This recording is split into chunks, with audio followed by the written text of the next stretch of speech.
Pool A, B, C, and D gave you the fill-in on all those baseball teams and where they currently sit with their nations here. And also, Tom was breaking down where you want to jockey for position. And sometimes it's very important to win your pool here if you're going to line up in the knockout stages. But before we get there, Tom, let's take a look at things in totality. As it sits right now, while we're on the air, Japan, the only team that's 3-0 here with 3 victories. A lot of teams 2-0, some teams still 1-0 at this point as we go forward. But I want to ask you here before we get it started on who you think is going to win the tournament. Has anybody, Tom, surprised you at all or disappointed you in World Baseball action from these pools? Not immediately. There's been no results that I need to. Yeah. Status quo is supposed to be like, there's nothing that's had me jump out of my seat yet. Like the USA putting up runs, not a surprise. Japan putting up runs, not a surprise. Dominican Republic, again, I still think they're a fantastic lineup. I think it comes down to the pitching. Venezuela, their odds have obviously jumped up quite a bit, given the fact that they're 2-0 at this point. But yeah, status quo, nothing crazy thus far. If a team drops a potential win, and then has to fall into the second seed in their group, that's where I think things get the most interesting when it comes to bracket play. But things are normal as I anticipated thus far. And also understand this from a point of view, Tom, like it's just like Major League Baseball playoffs. Sometimes you just get a little bit lucky where your pitcher is able to pitch and the other guy can't. But in Major League Baseball, it's like, okay, great, Zach Wheeler's going to pitch game 4 on full rest, or Paul Skeen's going to pitch game 5 on full rest. You don't necessarily have that. And also the understanding is, hey, we don't want to face Tarek School because if we do, it's 8 innings. That's not the case here. They're still going to give you 1, 2, 3, 4 innings, let's just say, as being an opener or starter just out of the bullpen itself. But does that factor in for you, Tom, as you move forward? Do you look for not maybe the pitching matchups? Because when you hear, again, Scooble's going to start game 6, the expectation is 100 pitches, and he might go 8 innings. Hey, let's just say Japan's going to have to go up against Tarek Skubal. He's going to start. Does that sort of change your influence on who you think can actually win this thing? Because usually we're driven by who that starting pitcher is going to be. It has to be. It has to factor in some capacity. That's the short answer, right? Knowing that whether Skubal starts or not, like even if Skubal was guaranteed that he said he was going to start a second one, prior to the World Baseball Classic. Again, it's not to your point. It's not going to be 7, 8 innings. It's going to be 3 innings, maybe 4 innings, if he wants to push it that far. But again, I always look at this as the top end pitchers can shut down the top end hitters. But the second tier pitchers are going to struggle with those top end hitters. And who has the best grouping of second tier pitchers? That's what I really think it comes down to. Which team has the best bullpen? Which team has the best grouping of starters that are all willing to go out there for 2 innings and just do their part? Because I think that the second grouping of pitchers from the Dominican Republic or Venezuela, they're going to struggle against the top tier hitters from Japan or USA. By the way, before the WBC got underway, Tom, we have you on the early line going over some of these odds. And Team USA was always the favorite. If we're looking at some updated odds right now, Team USA a minus 115 price. But it was Japan in that second spot here, Tom, which was in that lower 300s. That's no longer the case. The Dominican Republic sits here at a plus 360, and Japan sits at around a plus 400 price point at this. So let's just start at the top of the bracket. 1, 2, and 3. Not who you think, Tom, is going to actually win it, but do you agree that Japan should be in the 3 spot as opposed to the 2 spot right now? I agree that they should be in the 3 spot. And again, I think the books are putting it there just because they're projecting forward of what's going to happen, not in Japan's group, but in what's going to happen in Group D, which is the Dominican Republic may not win Group D. So Venezuela, as I said keep saying, if Venezuela wins Group D, Dominican Republic finishes second, that means Dominican Republic will play Japan in round 1 of bracket play. So because the books have so much respect for the Dominican Republic, they have to move Japan back just a step in terms of the odds, because one of those teams is guaranteed to be eliminated if things shake out the way I'm describing they are. So Japan has to move back, but I don't think they'll put them longer than 4-1, because at a certain point, that's just too much of a liability for the book, because Japan could absolutely beat Dominican Republic, and then the books don't want to be on the hook for a 5-1 price.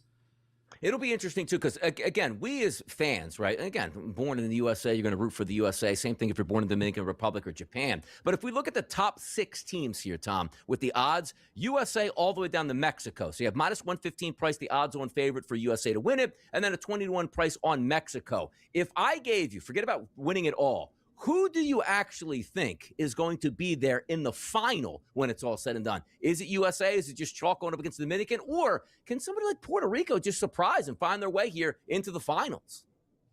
Puerto Rico is definitely the betting option at this point. Let's just put it like that. That's who I would look to, because again, if they can avoid Team USA, that means they can play Team Mexico. If they can play Team Mexico, they can, in the first round, they can certainly get a win through there. It then comes down to who they play in that next round. And that's where things get really difficult. But from a betting perspective, I would look to Puerto Rico. I do think it'll be chalk when it's all said and done. I think there's too much talent concentrated around these top three teams to not see at least two of them advance.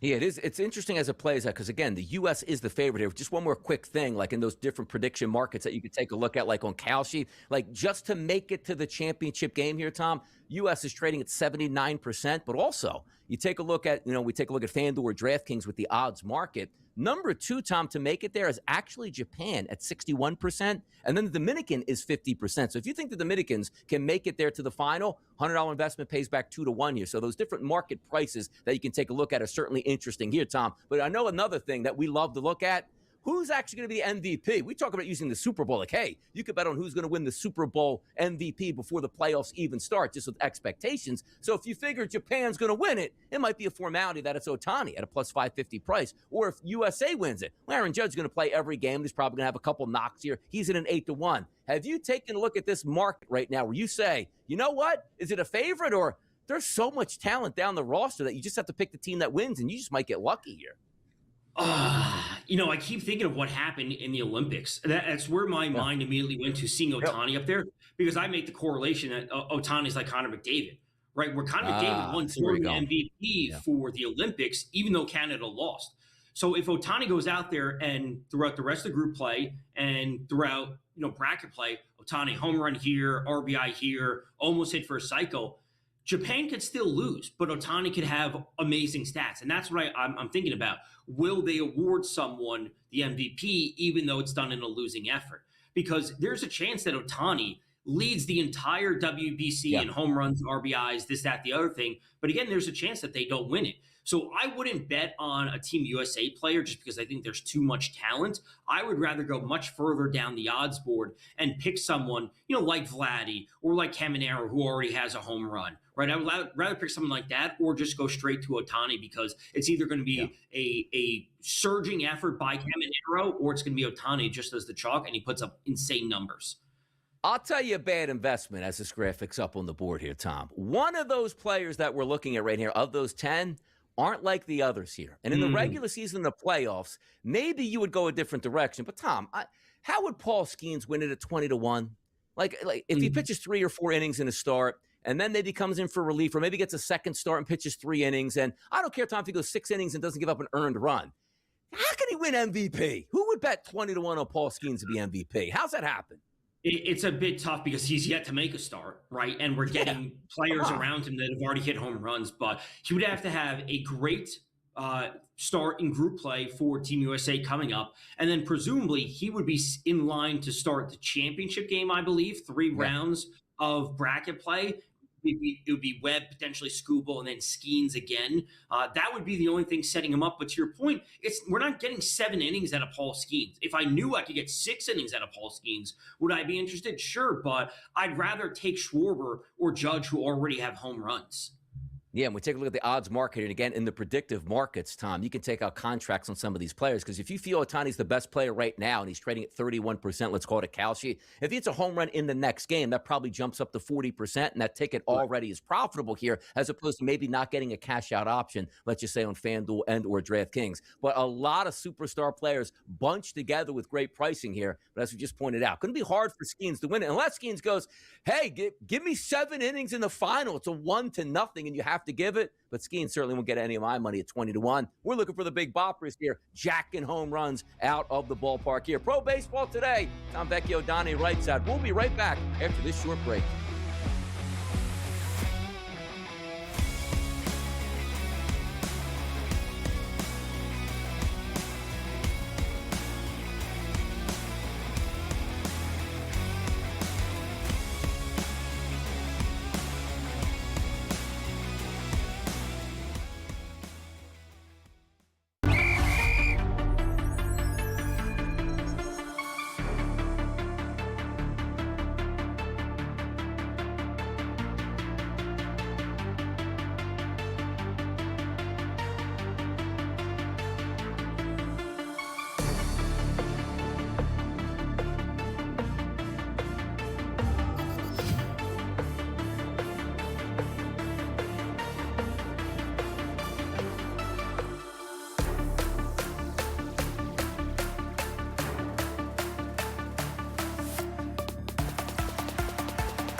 WBC rolls on. It's pro baseball today. It's Tom Vecchio and Donnie right side here. Preview time, Tom, because you know why? 8 p.m. Eastern on Monday night. No, it's not football. It's Mexico versus Team USA in Pool B play. Mexico coming into that game 1-0, Tom. U.S. 2 games under their belt with easy victories scoreboard-wise, but a lot of that piling on due late there. Mexico and the United States, anticipated starters, Walker versus Skeens. So 2 Major League Baseball pitchers here. Taijuan Walker, the Philadelphia Phillies, and Paul Skeens, maybe the best pitcher in Major League Baseball for the Pittsburgh Pirates. How about that game? Yeah, this should be a really good game. That's what it comes down to. Like you said, Paul Skeens expected to start for Team USA. Taijuan Walker, obviously a known name across MLB over the past previous seasons. He's been on the Mets, he's been on the Phillies, Diamondbacks, you name it. Like, this is a player that we've routinely talked about over the past few years. You know, looking at the potential starting lineup for Mexico. Again, we talked about recapping some of their pool play or the one pool play game, but again, they have some quality hitters. That's just what it comes down to. Alejandro Kirk, Rowdy Tellez, we know. Jonathan Aranda had a really good year for the Rays last year. Duran for the Red Sox. They have some good hitters. The question becomes can any of those hitters break through early against Paul Skeens to force him out of the game? And then can Taijuan Walker at least, slow the tide for Team USA as much as possible? Because this is a pitcher that has struggled with home runs. And if that gets going early for Team USA, the runs could pile up. So it really comes down to the hitters for Mexico stepping up against Paul Skeens.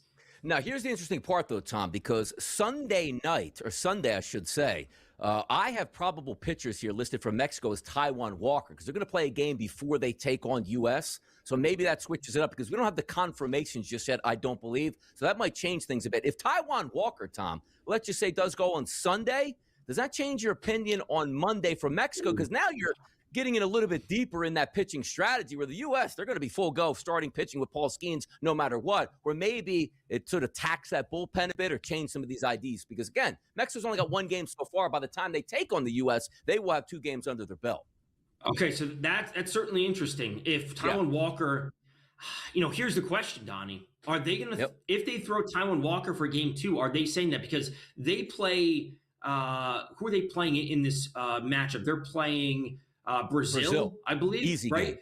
So that's, if they're going to throw Taijuan Walker, are they putting it out there saying we need to win this game to go to 2-0 and we're going to use the best remaining pitcher that we have? And then on Monday, whatever pitcher that they have to throw out their Team USA, but they've already picked up 2 wins, which puts them in a good spot because they've beaten Great Britain. If they can beat Brazil, they can probably beat Italy, and that's what the differential that they need. So they'll use the pitcher in the easier matchup instead of trying to go against Paul Skeens and Team USA. I think you hit the nail on the head in that one because you see it sometimes in Major League Baseball as well. It's like ace versus ace. We go, okay, well, if that team's better, why don't we throw our ace against their 2 with a chance to win the next day as opposed to because it's a double, shot there. Let's just say you throw, let me save Taijuan Walker for the U.S. and it doesn't really matter. That's not the point of it here. Throw your best pitcher to get that win because, as Tom points out, you don't necessarily have to win the pool, but you want that differential and you want to get the wins when you can, as opposed to, we could have had a better pitcher start today. Now we're going to struggle with Brazil when maybe it could have been a little bit easier. So that does change some things. But Mexico and the U.S. will take place, and preferably it's going to be 2-0 Mexico versus 2-0 United States, just based on the odds market it is. And if Taijuan Walker starts on Sunday, obviously he won't be starting Monday, and we'll see what happens between Mexico and the United States here, which brings up some other equations, Tom. Let me ask you this. We're humans. Whoever votes on MVP is watching the WBC. Should not factor in hey, you know what? Judge hit 55 home runs, but hit 5 in the WBC, so that's really 60, and that's what we're going to use. Obviously, you're not going to do that. But you can't tell me, Tom, a hot WBC out of some of these players, which includes pitchers, which Paul Skeens will be on the mound in the Cy Young market, as well as the MVP. Does that actually cloud some of the focus by saying, give me that momentum before the season even starts? I think the books have the odds set where they are for the Cy Young and the MVP. I think if anything, the public will be drawn to it. The books aren't going to overreact in terms of a Cy Young or MVP market, but the public may see a big performance out of Tatis, Acuna, whoever it might be, multiple home runs, and then they will bet on that player. Therefore, the odds will shift. I don't think the books are going to be proactive in that. They will be reactive just because the odds have been out for months at this point. Right, so they're not going to jump ahead and go, this guy was 20-1. We have to move him down to 10-1 because he had 2 home runs in WBC. They would only move there just because they take on a larger amount of money on that future. No doubt about it. So why don't we get into the pitching here and say, let's take a look at, yes, some of these great pitchers are in the WBC, and yes, Skeens is going to be one of those guys, Tom, but also the odds market, which I wonder if it does shift. Like, let's just say Paul Skeens goes out against Mexico, 4 innings pitched, 7 strikeouts, and then comes back to say maybe he starts another time in the WBC or comes in relief and pitches maybe an inning or so, is dominant. He's the favorite right now to win the Cy Young in the National League at a plus 240 price, followed by Yamamoto at plus 550, and then there's Christopher Sanchez, expected to be the lead dog at least early on for the Phillies till Zach Wheeler comes back. He's already pitched in the WBC. Wasn't a great performance, and maybe that factors in as well, Tom. The only thing I would say, at least based on that odds board, I don't think Skeens will move too much. I think that they will have a very tough time hanging a longer number just because it's going to be a liability for them. They don't want to do that. The only thing I would see is that Logan Webb actually gains a little bit of steam. Because he's in line to make a second start as well. He started game 1 for Team USA. So if he does start a second game, puts up another good performance, do I think his odds are going to drop dramatically? No, but him going from 18-1 down to 15-1, that wouldn't surprise me. It's a decent amount of movement. It's not going to change the Cy Young board dramatically, but to see a player like that gain a little bit of steam, or to see Chris Sanchez take a half a step back if he has another slow start, wouldn't surprise me, but it also doesn't change my opinion on a player like that. Like, I know how good Chris Sanchez is. If he has one bad start over 2.1 innings, it's not going to sway me either way. Yeah, take a look at Paul Skeens there. Again, the favorite at a plus 240 price, give or take there, followed by Yamamoto. And the interesting part about the Philadelphia Phillies starting staff is a lot of expectations being placed back on Zach Wheeler, one of the most dominant pitchers in Major League Baseball over the past couple years, coming back from an injury, starting a little bit slower this year. Those are the guys that are sort of get a little bit like, you know what, usually to win a Cy Young, Tom, you got to be healthy the entire season because it's a lot about statistics. It's about WAR. And the more you pitch, the more dominant, the more those statistics start to pile up. But look at that board, Tom. Sanchez plus 650, Wheeler 18-1. Then there's Jesus Luzardo here in a contract year at 30-1 as a price. 3 Phillies at 30-1 or less at that point. If I had to give you one bet, and yes, we're talking about the odds, plus 650 on Sanchez, Wheeler 18-1, or Luzardo 30-1, who actually would get your money at that price point? It's not Wheeler, right? I just don't like that. I can't bet Wheeler either. Yeah. If Wheeler and Luzardo were reversed and I could get Wheeler 30-1, I could talk myself into that, like sign me up for that, but that's obviously not the case. It might be Chris Sanchez, and it's obviously not the long odds. Everyone's to shoot for Luzardo at 30.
Pro Baseball Today, right here on a Sunday, having some fun. Tom Vecchio and Donnie Rightside here. And also, like, you can meld like the seasons into the WBC because it makes some sense. And it's fun to talk about some of these Cy Young contenders because we're seeing the top level pitching here start in some of these WBC games. Tom, let's move it over to the American League. And we saw Tarek Skubal with a start. We expected dominance out of Tarek Skubal. When it's all said and done, technically it was, but I got to tell you, man, one pitch, one home run for Skubal. It's like, what's this guy doing? Where's his head out? He certainly settled down. And also, Tom, before we get into the odds itself, just to wrap it around Skubal, he's getting interviewed in the dugout going, look, never say never. I might just stick around here.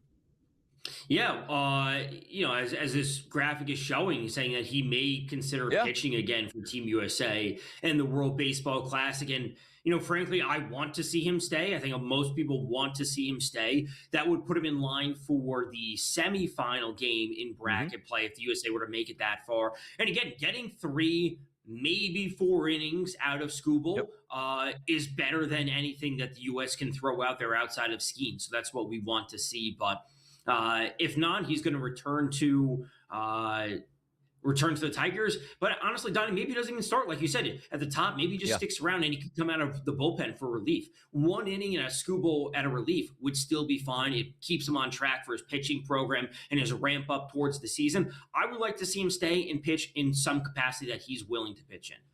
Like you're telling me these guys are going to be in the dugout, Tom, in the World Baseball Championship game, 11th inning, and they're not going to come in and pitch there because they have the juices firing? Absolutely. I think he sticks around. I think he comes in out of the bullpen here, kills 2 birds with 1 stone. We don't get angry at him, and if he does pitch well, we'll all love to see it. Now, if we take a look at the odds market here to win the AL Cy Young, well, the guy that's done it the past couple years is Tarek Skubal. Oh, look at the favorite, Tom, plus 240 price on Tarek Skubal, followed by Garrett Crochet. I still can't believe, like Jacob deGrom, Texans version, 10-1, third in line, Tom, in the odds market. I love deGrom. I think he'd be dominant. We've talked about this ad nauseum already.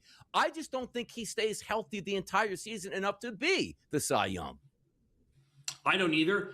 I frankly wish there was a two-way market on these awards where I could bet on deGrom not to win the Cy Young, because I would love that. And granted, now I say that in jest, because that the odds for deGrom not to win the Cy Young would be minus 5,000 or something. But I don't believe he deserves to be there in any capacity. I think he should be at the lower end of where Dylan Cease was. If you gave me Jacob deGrom at 30-1, I still may not bet on him. I don't think he'll have the innings to match up to these other top pitchers. And we saw Cole Reagans get off to a phenomenal start last year, and then he gets shut down due to injury. I think deGrom can stay healthy for the entire season, but he won't have the innings. He won't have the strikeouts that the other pitchers would have. There's basically one player on that list that I have interest in actually betting on, and it's not in the top 5. Now, Tom, what if I would tell you there is an actual marketplace where you can bet the no on AL Cy Young winner? Let me give you this. A $100 investment on Jacob deGrom not to win the Cy Young would pay you back $8 on that investment. So you get $8 back over the next 7 months at this point right now, Tom. So there, you can get a couple Starbucks and put your money where, by the way, but it'd be amazing, Tom, if you put $100 on him not to win it and he wins it here. It's like, I could have won 10-1, but instead I lost $100 because I bet I wanted to win $8. But I'm telling you right now, some of those no contracts are interesting to watch, but I always see deGrom up top. I'm like, this isn't the Mets version of deGrom. He can be dominant. Just don't think he's going to go the distance, Tom. What do you think about some of this, the players that we always take a look at, like Seattle's young pitching staff? I see Brian Wu up top, 17-1 price at this point. Ranger Suarez goes from the Phillies over to Boston. He's listed at 35-1. Some interesting spots here, but it just feels like Skubal still, even though he gave up that home run, Tom, the number's going to be there. If he stays healthy, who's touching that guy? Well, you mentioned him. The only player I've interest in betting on for the AL Cy Young this year would be Brian Wu. And it's a combination of everything. It's a combination of the odds. It's a combination of his underlying skill set, where I believe he is trending in terms of his career and how he is progressing as a pitcher, just in terms of skill and controlling the game. I don't want to bet on Reagans. I don't want to bet on Max Fried. I think Max Fried had a phenomenal year last year, but he overperformed. He's also not a heavy strikeout pitcher. Valdez I can make an argument for, but I don't love the odds. Brian Wu is really that Yeah. combination of he has the odds that I'm willing to bet on for a market such as this, where it's going to be locked up for 7+ months. The volatility of a starting pitcher, I believe he has the talent to do so, and then I Yeah. believe he also has the talent to compete with the top pitchers in order to challenge them. And frankly, it made me leave me an out at a certain point where Brian Wu could be sub 5-1 at a certain point, and it'd be a three-headed race between Skubal, Crochet, and Brian Wu.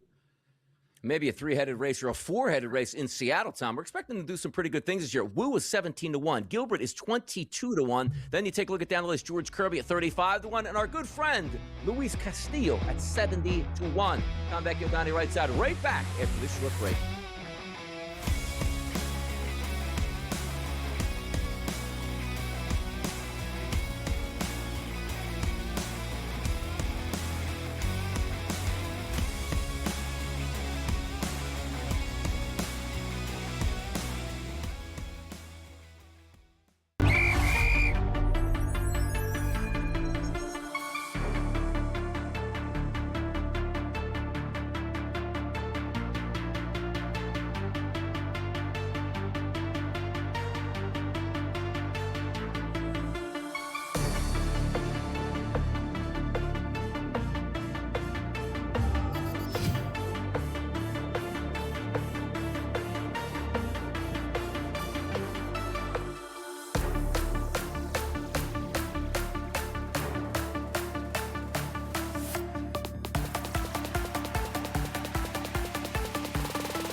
The tie-ins are crazy, Tom. The WBC into the regular season for Major League Baseball, which means you could get a head start, maybe not on the voting process, because you're not supposed to do that if you're a voter here, but also, Tom, as you talked about at the top of the hour before, hey, you know what?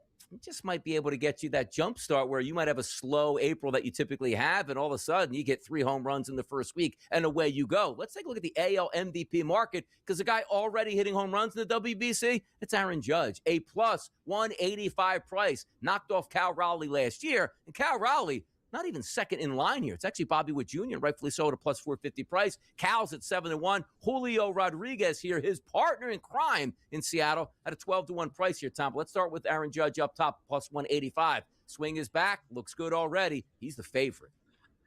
He's the favorite, as he should be, hitting home runs early to start the year. It's status quo, Donnie. Like, that's what it comes down to for the top of this odds market. Judge should be the favorite. And a lot of people in the conversations I've been seeing in the offseason and leading into the season, as spring training has gotten underway, is, what does Aaron Judge need to do simply just to win the award? And then what would someone else have to do to take it away from him? Because if Judge goes out there, maybe he doesn't hit 330 again, but if he hits 315, he has 50 home runs, he has 120 some odd RBIs, is there going to be a player that can match that? because we saw Cal Raleigh nearly match and exceed some of those stats last year, and he wasn't able to win the award. So what does someone actually need to do? Because if Judge just goes out there and has another good year, he's going to win the award again. Yeah, and again, the only way sometimes we look at it, Tom, it happens in the NBA and a lot of sports here. Fatigue on a player. He might have but this guy got a little bit close and let's just give him the edge at this point. Those things do happen. And again, you can take out some of these contracts on those predictive markets that if you don't think Aaron Judge is going to win, Tom, much better than Scooble's there, or should I say Jacob deGrom's, $100 investment pays back $150. But if you are looking at Aaron Judge, if there was ever a year that you would say, let somebody win it who might never get these numbers again and go ahead and give it to him, it should have been the year last year with Cal Raleigh. And Aaron Judge still won that award. So that shows you that baseball is just keeping it the metrics, not the feel-good stories. And this guy might never hit this many home runs again. You might as well give it now. And Aaron Judge will win another one down the line. It's not any big deal. Witt's in there. Cal Raleigh's in there. But if we go down the list just a little bit, Nick Kurtz, 15-1 price, still playing at that small ballpark. He's been sensational. But now you have a full, let's just say, year of a book to sort of try to pitch to him. Not to say it's going to help. Vladimir Guerrero Jr., who's now down to 16-1, who had my eye a couple weeks ago, where maybe last year those power numbers weren't there, Tom, but maybe playing in the WBC, gets a little bit of a runway, starts hitting home runs in April and goes away. I think Vladdy, for me, is one of those guys that's worthwhile if you're not just looking at Aaron Judge or bust. Yeah, I would say it's a combination of, the WBC for Vladdy. Also, I hope he comes out with, a little bit of fire after the World Series loss last year, where he, wants to turn the page and get things moving. Because, they started off the season super slow, and then obviously everyone's going to look at their numbers, post June 1 last year, when the Blue Jays surged to take the division lead and win that and go on the run that they had. Frankly, I hate this list of odds. I can make more arguments against players. Cal Raleigh, you are buying into you want to buy low and sell high, right? Everyone knows that. This isn't some dramatic thing. You are buying high with Cal Raleigh. This is the worst number we've ever had on Cal Raleigh to win an MVP market. Julio Rodriguez, I don't like. Nick Kurtz, I think I can talk myself into that number just based on the stats that I believe he will put up. But I have no interest in any. Gunnar Henderson, I can't buy into. Caminero had a fantastic season last year. Donnie, they're moving back to the Trop. Yeah. How can I trust Caminero to put up the numbers that he did last year when hitting outside when moving to a significantly worse hitting environment? Roman Anthony being 20-1, that's an insane number. That is a horrible number on Roman Anthony. Now, listen, he has 71 games under his belt at the major league level. Last year, he had a 140 WRC+. The strikeouts were through the roof at a 27% strikeout rate. I think he's going to be a great player. I truly do. But a 20-1 number for him to win MVP is insane. If you give me that number, double that at 41, that I would consider. But at 20-1, a player that's played 71 games in the major leagues is unacceptable. So give me Nick Kurtz, because I think the counting stats will be good. And honestly, give me J-Ram. I think J-Ram's the player I want to back this year. Roman Anthony is a player I want to back next year at 20-1. But it's not going to be 20-1 next year. Now, Tom, I asked you this question on the WBC to be the MVP. It's I'm not going to take Paul Skeens as the MVP. I just don't think there's enough innings and other guys are going to get some at-bats and home runs here. Well, if you look at the marketplace in the AL MVP, Tarek Skubal sits at 40-1 as a price point. They don't really like to give you the Cy Young and the MVP. Is there a chance that Skubal's a little fish out of water, but he's so good, you just have to price him somewhere up top? You do. I will say last year, mid-season, I actually took a position on Skubal at 100-1 to win MVP when he was on the Cy Young run that he was doing. I thought, maybe there's a world where they give him MVP. It was also right around the time that Judge got hurt. So Judge got hurt at the beginning of August, and I thought, can I get a position on Skubal somewhere? Just based on the fact that if Judge can't stay healthy, Skubal wins back-to-back Cy Youngs, they also give him the MVP. I think they're putting it there just because they want people to have interest in betting on Skubal, knowing that he's not going to win it. I don't think a pitcher should win MVP and Cy Young. There are so many good players in Major League Baseball and a ton of players at that time. But how many teams, how many players are on the roster? We look at the AL there. It's Aaron Judge, and he should be the favorite at plus 185. Then you flip it over, Tom, to the National League. There's an odds-on favorite, and it's Shohei Ohtani at minus 135, followed by Juan Soto, who's tremendous. And Ronald Acuna can put up statistics, and so can Fernando Tatis. But again, looking at Ohtani, if he just plays this year injury-free, which means, hey, maybe he has a little calf injury, misses a week here, or sore shoulder, misses a start or two. If he's pitching and hitting, Tom, I don't know how you do anything but give it to Ohtani. What's his worst season? 35 home runs, 265 at the plate, and a 3.8 ERA. He's the MVP, Tom. We had a discussion a lot last year. That's what it comes down to. Even a bad year from Ohtani, 35, 38 home runs, and let's call it sub 100 RBIs, and he goes out there and he's still a good pitcher, maybe not a great pitcher, they're still going to give it to him. On that list of odds, it's really tough to find another player that I'd be willing to back compared to Ohtani. And I've said it before about Acuna when he went, 40 and 70 for home runs and steals. There's only one player on this list I'd be willing to back, and it's Elly De La Cruz. And it's Elly De La Cruz cutting down on the strikeouts, as we saw a little bit last year. That was his first step. He needs to start running more, as he kind of tailed off with speed the second half of last year. But Elly De La Cruz, I think, is a player that legitimately has 40-40 upside, right? And that would be something that he's breaking records. The Reds are good to challenge Ohtani from a narrative perspective in order to push him into the MVP conversation. So Cruz has the power. It's a fantastic hitter's ballpark. So him going 40-50, 40-40, somewhere around there, that would push Elly De La Cruz into the MVP conversation.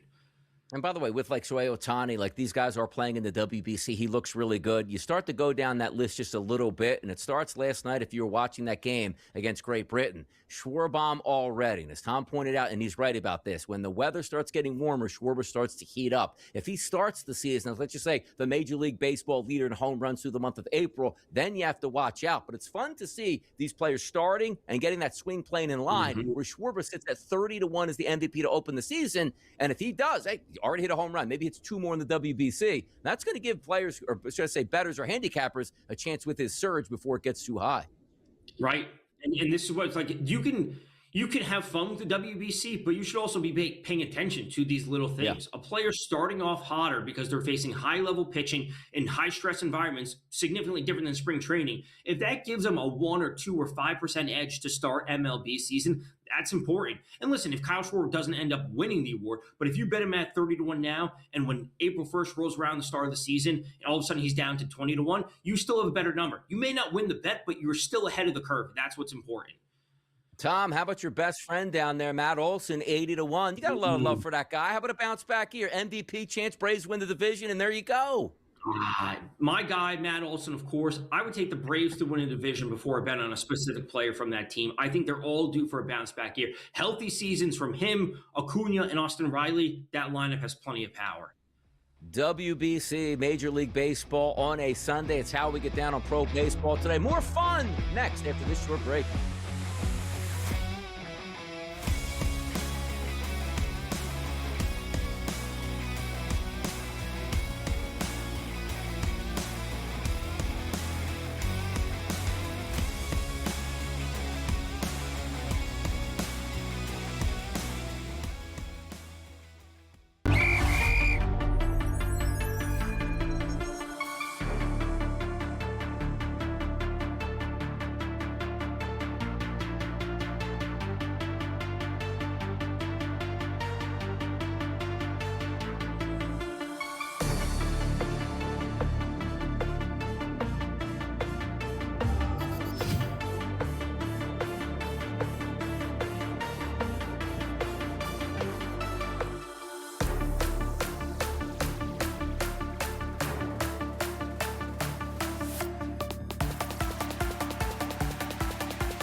MVPs talked about them. Cy Youngs talked about it here. WBC winners talked about them as well. And the WBC, man, it's going to be great once we get to those knockout stages. A lot more fun to talk about. But, Tom, some of the youngsters that most people don't really know yet, you're going to get your fill of them this year. And that's the Rookie of the Year marketplace here. We're going to start, Tom, with the Rookie of the Year in the AL. Okamoto is the lead here. Trey Savage, you might say, wait, rookie? So the guy pitched last year. Well, you have to have a certain amount of games in, and sometimes they let you go into the second season. He's one of the favorites as well. Kevin McGonigal, Carter Jensen, Murakami, Ime. Where are we going here at the top of the marketplace for AL Rookie of the Year for you? Really interesting to see two teammates as the 1 and 2 favorites to win. But Okamoto is off to a great start in spring training as a player coming over from Japan. He had a ton of power over the past 2 years in Japan. Obviously, not the exact same skill set as the MLB, but it's still pretty close. A 271 ISO last year in Japan. His ISO thus far in spring training, obviously a significantly smaller sample size of just the 4 games, is over 500. Don't want to be looking there.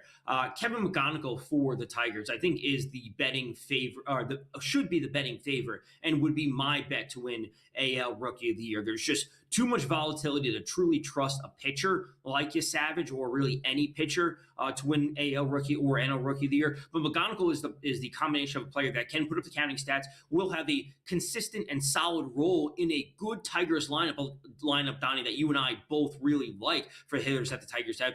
And I think the stats will be there to back it up. Tigers coming in the division, things kind of fall in place that he's going to be good, the team's going to be good, and I think the odds are good enough. If you go down that list a little bit, I do find it interesting with the 2 guys for the Orioles here. But then you see, the Guardians pop up with Chase DeLauter. They're going to give him the opportunity this year, Tom, to hit in the middle of that lineup. And even if he struggles a little bit, hey, we're not going to send you down. Seems to be like that's their future guy. Not a lot of high expectations for the Guardians. Going down the list, does anybody else have that sort of eye-opening spot for you? It really doesn't. I do like Chase DeLauter. He's 24. He's an older rookie. He just needs to stay healthy. And we talked about this, a couple weeks ago at the AL preview. If he stays healthy, he should play 150 games this year. Like, not all 162, whatever, some normal off days, but he should play every single day, hit in the middle of that lineup, and have plenty of chances. It doesn't matter how much he struggles. The Guardians just need to give him the opportunities. Like, the future needs to be now for them. Take a look to it like Kansas City, like you see Carter Jensen there. I'm excited about that lineup and the moving in the fences in Kansas City. Could that do some damage? But it's always fun to see some of these guys. These guys, Tom, might start that season in, AAA until they get that Super 2 removed or whatever their free agent status is, and then come up for the final 4 months of the season and sort of let it rip here. Let's get to the National League. A lot of good players listed up top as well, and it starts with Connor Griffith, Tom. I've talked to you multiple times this week alone, just as we go in the early line. He is ripping the cover off of the baseball, expected to do big things. Nolan McLean is in the WBC, expected to be a very good pitcher once again here for the New York Mets. I see a lot more names that I recognize in the NL than I do right now in the AL, Tom.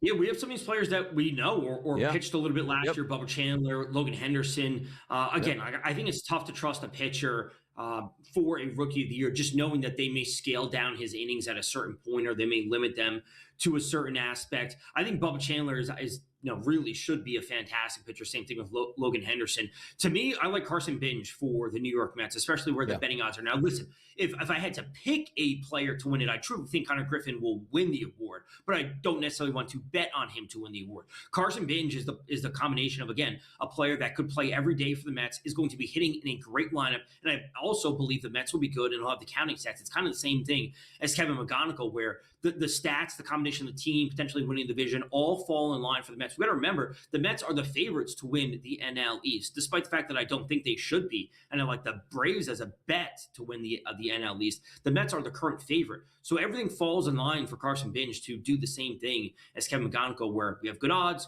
will have the stats, and he hits on a good team when it's all said and done. Again, Connor Griffin is my actual pick to win the award. Yeah, again, opportunity is what you look for. Like we talked about the DeLauter here from the Guardians. It's like, well, the team won't be good, but if you have a rookie that's going to get a couple hundred at bats and he does start to turn that corner, let's just say May, June, and July, that's going to be worth a lot. If I focus, Tom, on my Philadelphia Phillies, there's 2 guys here up top. It's Justin Crawford, it's Andrew Painter. Here's the interesting part. Andrew Painter is one of the best prospects in baseball, gets injured, and he's starting to find his way back, but he's not all the way there, Tom. Used to be touching 99. He's right around 95, 96 right now. He's going to get a chance in that rotation, which is good. but I don't know if that's the way I want to go. Now, flip it over to Justin Crawford. You take a look where they're saying, we're going to give you every opportunity to win this job and start from day number one. Johan Rojas gets thrown in there with, what, an 80-game suspension? So there's almost no pressure, Tom. He's going to be there. And if you're in a city like Philadelphia, which not the city itself where there's a lot of pressure, just playing in that ballpark, it's a hitter's ballpark here. 22-1 is really interesting. The power numbers weren't really there in the minor leagues here, but the speed is there and the contact ability where if he's going to play, Tom, 145-plus games, the stats are going to be there to line up with anybody else as a rookie of their candidate. If I was betting on a Phillies prospect, even though they're close together, it would be Crawford for me over Painter. It would. Now, I believe Painter is a phenomenal prospect, but it just really comes down to where he is in the progression of truly living up to that. And this is a pitcher that I do not think that they will rush, like to get into the majors, rush to have a high volume of innings, that they need to skip a start for him. So, I wouldn't be surprised on that. Crawford, I really think, has the ability to be a fantastic everyday player. The issue for me is, will he have the same counting stats in terms of the raw power as a Connor Griffin or, Sal Stewart, right? Like, will he have the exact same power? Can he be a better hitter than them? Probably, but is he going to have as many home runs? That I'm unsure of. Here's one of the fun things you have, too, because you see some of those names. Like, I don't even know if I've ever heard of this guy, but we saw this guy coming for the Pirates last year. And is it Jhostynxon Garcia? Jhostynxon. I can't vote for that guy because I can't even pronounce the name, Tom. What that guy? I'm not sure if he was involved in a trade, but no, I would not be going down that far down the list. Rhett Lauder is a player that for the Reds, that a player you could consider as a pitching prospect. But as you get that far down, these are players that are not going to be consistently in the major leagues or are still in AAA and be called up later. That's the issue with going that far down the list. Take the guys that you know are going to be making the roster or going to be called up immediately after whatever deadline passes in May. Now, Tom, there's a guy down here at 80-1. Like, I would say it if I didn't know. Jesus made, I'm going to assume it's Jesus Made. Is it, do we know that name? Did we get it? Yeah, Made, yes. Hey, man. Jesus made Jesus Made. Fantastic. That's the only information you're going to get on this program. You won't get it anywhere else. We'll be right back after this short break.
Right back out of here. Let's put a bow in this bad boy. WBC, looking forward to it. It's Tom Vecchio. It's Donnie right side here. So a couple games in. The pressure starts to ramp up. So, Tom, we don't have any Team USA action here on a Sunday, but they're going to come back and play Mexico on Monday night at 8 p.m. If we look at the first two scores for Team USA, 15 runs against Brazil, 15-5, and then a 9-1 victory over Great Britain. So 15 runs, 9 runs here. Let me ask you a question, because I do think we both think, obviously, USA is going to beat Mexico. Where do the runs come in for Team USA? So I'll put it for you here. 9.5 is the team total. Over, under for Monday. I think they go under the total. I think 9.5 should be the line. I think that's what it should be. But I think they go under. I think there's enough talent on the Mexico roster, significantly better than Great Britain or Brazil, to at least compete with Team USA. And again, having a somewhat quality pitching staff is important. The hitters, I think, can do their own. Maybe they scratch across 2-3 runs. I think USA wins that game 8-3 when it's all said and done against Mexico. And again, the game total, I think, maybe a better bet than a team total or the run line, which is going to be crazy again. By the way, Tom, we are, let's call it, today's the 8th, and 2 weeks away for Major League Baseball's regular season. It's always fun to see spring training in full swing. The leader right now is the San Francisco Giants at a 12-2 clip right now, and that's in the Cactus League, which actually out west there in Arizona. The Grapefruit League, which is Florida, the Atlanta Braves hot. 10 wins for them, 10 wins for the Yankees, and 10 wins for the Padres. But I look down, and I know you can't take statistics out and say this is how the teams are going to perform, but you're seeing the Twins at 3-10. It's like, exactly. That's exactly where they're supposed to be, Tom. Yeah, I would like to say that, I've talked about the Giants. When we did the previous thing, I got high on the Giants this year. I think they go over their win total. To see them performing well is nice. Then to see teams like the Twins, who we said were going to be terrible and are now actually terrible, despite the fact that they beat the Yankees 15-0 the other day. We talked about the Twins being bad. To see them actually being bad, I don't want to say is a quote-unquote good thing, but it falls in line with what we are expecting. We're not high on the Cardinals this year. We're not high on the Twins. We're high on the Royals. To see these teams start to fall in line to where we expect them to be is a good thing. It means that, we read the offseason moves correctly. The Royals moving in the fences is something to pay attention to. You have to take all the pieces of information, and then to see it actually kind of come to fruition is a good thing. Minnesota Twins to win the World Series, Tom, 100-1, but obviously that's not the focus here. It's the Los Angeles Dodgers. When they start up March the 25th here, that's when Major League Baseball gets underway, a plus 210 price. That superstar roster. Next team close in line, that's the New York Yankees and the Seattle Mariners. 2 American League teams right behind them, Tom. Bettable for the Dodgers to win it. Do we think they will? Probably, but even last year, Tom, they didn't finish with the best record in baseball. They were third in line in the National League in wins here, but it is about the postseason, how talented they can be. But the Dodgers price point at plus 210 for you. If I gave you a free bet, Dodgers, once again, Tom, or the field? Give me the field, and as I'll always say, the best way to go about it is to find an alternate market for the Dodgers or any type of Dodgers bets.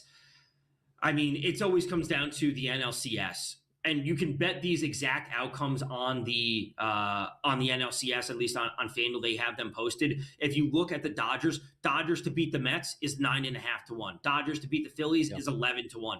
We're taking 2 of the best teams, or 2 of the teams that you expect to be there, and you're getting a Dodgers NL pennant price on whatever it might be. Going to the World Series direct outcome, I think, is a little bit much at this point in the season, but you could take a position on Dodgers to beat the Mets, Dodgers to beat the Phillies, and you have both of them at 9.5 and 11-1. Very small units. You just need one to come through, and you are essentially rooting for Dodgers to make the World Series. Expectations for the Dodgers in the World Series certainly very high, but Tom, you can, in effect, in the predictive market say, you know what? I'm going to go with the field, because you could bet a no price on the Dodgers. A $100 investment, and actually only pays back $145. That gives you every single team to go against the Dodgers, and then you're just hoping for the playoffs or where somebody can knock them out, at least in the National League, and give you a chance at that. And keep in mind, in those predictive markets, Tom. Don't have to wait till the end. If you feel that price point is rising enough where they had a really slow start and they're in third place in the division, that ticket's going to be really good where you can cash out with a profit right away at that point here. Just some different ways to have some angles and have some funds if you do like the nose here. But I do think the Dodgers will certainly be that last team standing once we get there. But Tom, WBC action, we excited? Sunday's games, Monday's games, championships coming up. Love to see it, man. Yeah, whole slate of games on Sunday. Yeah. Team USA gets back in action on Monday and Tuesday. Moving on to bracket play after that. There we go. Tom Vecchio Donnie writes out on a Sunday talking Major League Baseball and the WBC. That's an absolute hit here. We'll catch you again on Pro Baseball today. Enjoy the rest of your day.